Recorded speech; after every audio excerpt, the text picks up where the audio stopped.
शाम के करीब 7:30 बज रहे थे। तेज कदम बढ़ाते हुए मारुति राव पोस्टमार्टम रूम की ओर चल पड़े। मारुति राव पोस्टमार्टम के माहिर खिलाड़ी थे। सालों का तजुर्बा उनके नाम था। सांवले रंग और हट्टे कट्टे शरीर के साथ उनकी काली दाढ़ी और गुस्सैल चेहरा मानो उनके काम के लिए ही बना था। पुलिस वाले भी जिस लाश को देखकर सिहर जाते, मारुति राव ऐसे शवों को भी बड़ी आसानी से संभाल लेते। बारिश के पानी में गल चुके या फिर हजारों कीड़े से भरे बदबूदार शवों को भी वो बड़ी ही सहजता से पोस्टमार्टम कर देते। उनकी इसी हिम्मत की वजह से सरकारी अस्पताल के उनके साथी उनकी खूब तारीफ किया करते थे और इसी हिम्मत की वजह से अस्पताल के सीनियर डॉक्टर सावंत साहब मारुति राव पर खास मेहरबान थे। चलते चलते मारुति राव के दिमाग में कल रात डॉक्टर सावंत से हुई बातें घूम रही थी।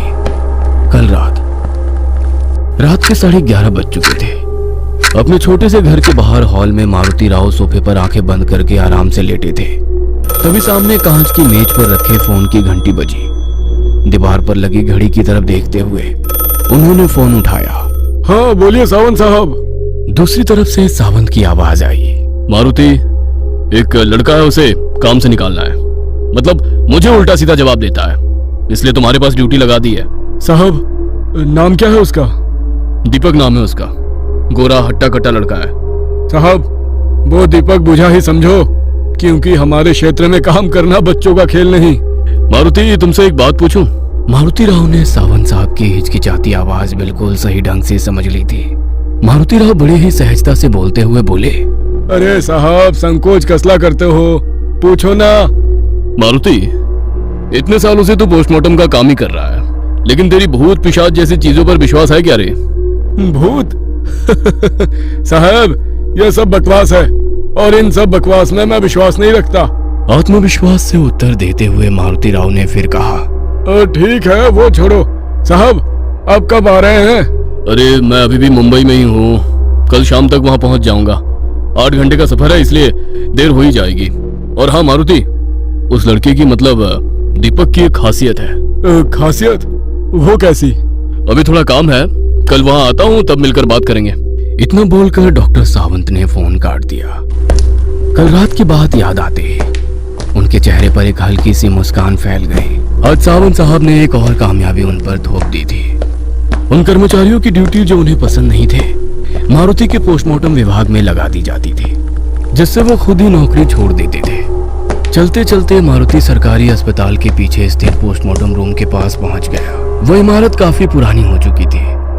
अंदर से इमारत की थोड़ी बहुत मरम्मत की गई थी, लेकिन बाहर से रंग उड़ जाने के कारण वो जीर्ण और फीकी लग रही थी, जैसे किसी निराशा में डूबे बूढ़े व्यक्ति की तरह। इमारत के बगल में एक लंबा और कई सालों से खड़ा एक बरगद का पेड़ था, जिसके नीचे हल्के गुलाबी रंग के बरगद के फूल बिखरे पड़े थे। उस पेड़ के नीचे हमेशा मृतकों के रिश्तेदारों की भीड़ होती थी, आज भी थी। पोस्टमार्टम रूम के खुले दरवाजे से अंदर आते ही हमेशा की तरह फिनाइल की तेज गंध उनकी नाक में समा गई। पोस्टमार्टम रूम के होने के बावजूद वहां बहुत साफ सफाई थी। जमीन और दीवार पर लगभग 5 फीट की ऊंचाई तक सफेद टाइलें लगी हुई थी। पोस्टमार्टम के लिए तैयार की गई मेज भी इसी तरह सफेद कपड़े से ढकी हुई थी।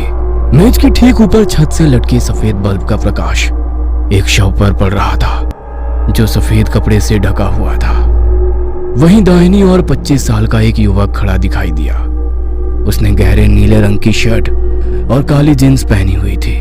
गोरे चेहरे पर अद्भुत चमक थी। एक तरफ बैठे काले घने बालों को दाहिने हाथ से ठीक करते हुए वो पोस्टमार्टम रूम देख रहा था। तुम्हारा नाम क्या है? मारुति राव की कर्कश आवाज से वो अचानक होश में आ गया। सर दीपक। मारुति राव ने उसे पहचान लिया। ये वही पागल आदमी था जिसे सावंत साहब ने भेजा था। उसकी तरफ तिरछी नजर डालते हुए मारुति राव ने हल्की सी मुस्कान के साथ कहा, दीपक।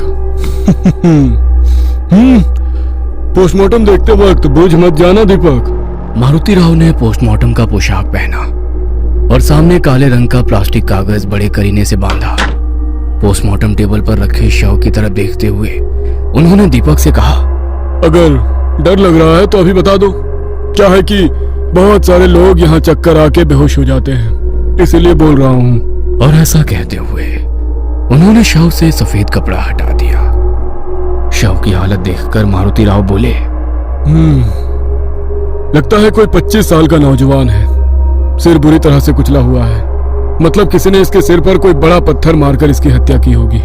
शव की हालत देखकर दीपक ने झट से अपनी आंखें बंद कर ली। इतनी जल्दी डर गए? अभी तो सिर्फ सिर फूटा है।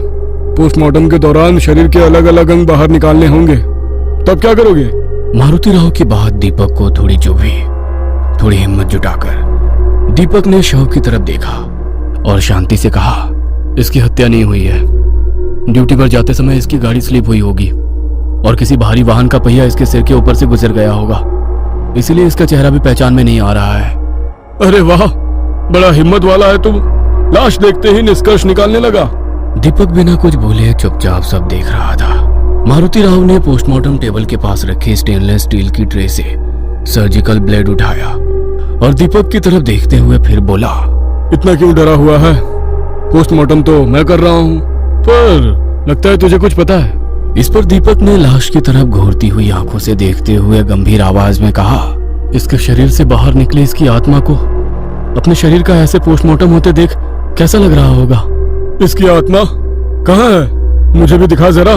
मारुति राव के इस मजाकिया लहजे पर दीपक बोला, देखना है, और अगर मैं इसकी आत्मा दिखा भी दूं तो क्या तुम यकीन करोगे? क्योंकि इस लाश का तो चेहरा भी नहीं पहचाना जा सकता। तो तुम कैसे पहचानोगे कि ये इसकी आत्मा है? दीपक की बात सुनकर मारुति राव ने अपनी भौहें ऊंची कर ली, फिर मजाकिया लहजे में बोले, आत्मा? अरे ये सब बकवास है, कोरी कहानियां है, और ऐसी कहानियों पर हमारा कोई विश्वास नहीं है। दीपक ने शांत और गंभीर स्वर में कहा, बकवास?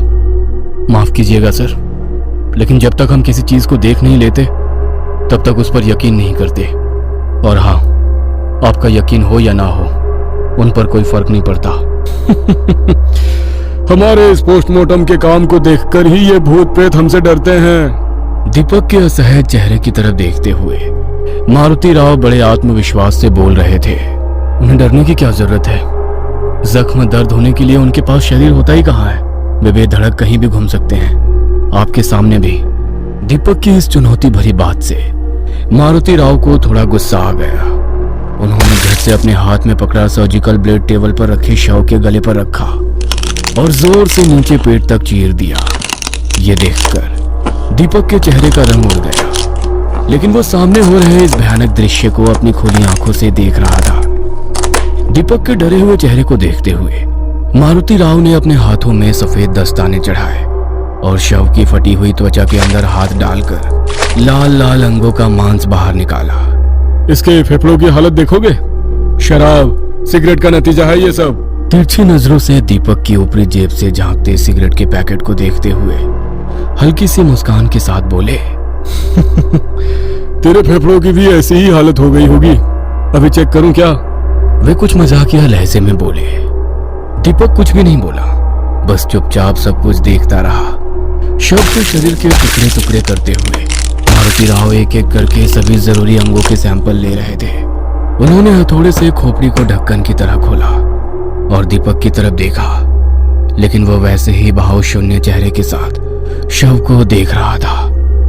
उसके ऐसे चेहरे को देखते हुए मारुति राव मन ही मन बोले, लड़का थोड़ा हिम्मत वाला तो लगता है। और कटे फटे शरीर को ठीक करके फिर से टाके लगा दिए। अगली डेड बॉडी का पोस्टमार्टम मैं खुद करूंगा, आज तो सिर्फ देखने का काम कर। दीपक की तरफ देखते हुए उन्होंने कहा और पोस्टमार्टम किए हुए शव को कवर करके जमीन पर रख दिया। तभी उनकी नजर बगल में रखी दूसरी डेड बॉडी पर गई। सफेद कपड़े से ढका हुआ वो शव कुछ देर पहले ही आया था। लाश के पास रखे पैड पर मृतक का नाम लिखा था। उसे देखकर मारुति राव ने अपनी भौहें थोड़ी सी कोड़ ली और दीपक की तरफ देखा, लेकिन वो वैसे ही थोड़ा निडर होकर खड़ा था। अब वो सच में निडर था या निडरता का दिखावा कर रहा था, ये उन्हें समझ नहीं आ रहा था। मतलब कुछ लोगों का ऐसा ही होता है, अंदर से चाहे कितना भी डर जाए पर उस डर को चेहरे पर नहीं आने देते। मारुति राव ने पैड पर लिखी जानकारी पढ़ी और शव के चेहरे से धीरे से सफेद कपड़ा हटाया। ऐसा करते ही उनके हाथ से वो पैड छूटकर टेबल पर गिर गया। अभी तक एक अजीब से आत्मविश्वास के साथ घूम रहे मारुति राव के चेहरे का रंग ही उड़ गया। वह झट से टेबल से दूर हट गए। एक अजीब सी दहशत मानो उनके दिमाग में घर कर गई थी। उनकी यह हालत देखकर दीपक धीरे धीरे चलकर उनके पास आया। पोस्टमार्टम टेबल पर रखे उस शव पर नजर डालते हुए बोला, डर गए? मारुति राव को अपनी आंखों पर ही विश्वास नहीं हो रहा था। डरी हुई नजरों से वो सामने उस शव को देख रहे थे। उनके कंधे पर हाथ रखते हुए दीपक शांत स्वर में बोला, भूत आत्माओं का एक अलग ही संसार है। अब आप जैसे लोग इसे बकवास समझकर ऐसी अदृश्य शक्तियों के अस्तित्व को ही नकार देते हैं, लेकिन किसी के नकार देने से उनका अस्तित्व खत्म नहीं हो जाता। मारुति राव एक भयंकर मानसिक झटके से बिल्कुल स्तब्ध हो गए थे। मतलब मैं सपना तो नहीं देख रहा? नहीं, ये तो सच है। उनका दिमाग सुन्न पड़ गया था। उन्होंने झट से अपना सिर पीछे घुमाकर उस शव की तरफ देखा, जिसका कुछ देर पहले ही उन्होंने पोस्टमार्टम किया था, और देखते ही रह गए। सब कुछ उनकी कल्पना से परे था। मारुति राव की यह हालत देखकर दीपक के चेहरे पर एक अजीब सी मुस्कान फैल गई। उनके डरे हुए चेहरे को देखते हुए दीपक बोला, आपका चेहरा बता रहा है कि आपने अपनी पूरी जिंदगी में पहली बार ऐसी किसी चीज का सामना किया है। तभी दरवाजा खुल गया और सीनियर डॉक्टर सावंत और उनके सहयोगी शिंदे तेज कदमों से अंदर आए। टेबल पर पड़े शव को देखते हुए बोले, यह अचानक कैसे हो गया? तभी शिंदे बोले, रात में सोते हुए ही हार्ट अटैक आ गया होगा। रात में सोए थे, सुबह उठे ही नहीं। और ऐसे अचानक मरने वाले इंसान की आत्मा ये मानने को तैयार नहीं होती कि उनका शरीर अब खत्म हो चुका है। वो आत्मा अपना रोजमर्रा का काम करती रहती है। दीपक की आवाज ने दोनों का ध्यान अपनी ओर खींचा। अरे हाँ शिंदे, ये दीपक है, आज से ही काम पर आया है। और इस लड़के में एक खासियत है, यानी ये मृत आत्माओं से बात कर सकता है। डॉक्टर सावंत के मुंह से निकले इस वाक्य को सुनकर शिंदे ने मजाक उड़ाते हुए कहा, मतलब हमारे मारुति की डेड बॉडी के साथ उसकी आत्मा भी यहाँ काम करने आई होगी? मजाकिया लहजे में डॉक्टर सावंत बोले, इससे ही पूछो, मुझे तो भूत प्रेत जैसी बकवास बातों पर यकीन नहीं है। और शिंदे, टेबल पर रखे दोनों शवों का पोस्टमार्टम करवा दो। दीपक इधर उधर देखते हुए हल्की सी मुस्कान के साथ बोला, मारुति राव को तो ऐसी बकवास बातों पर यकीन था ही नहीं। उसके मुंह से निकले इन शब्दों को सुनकर डॉक्टर सावंत सन्न रह गए।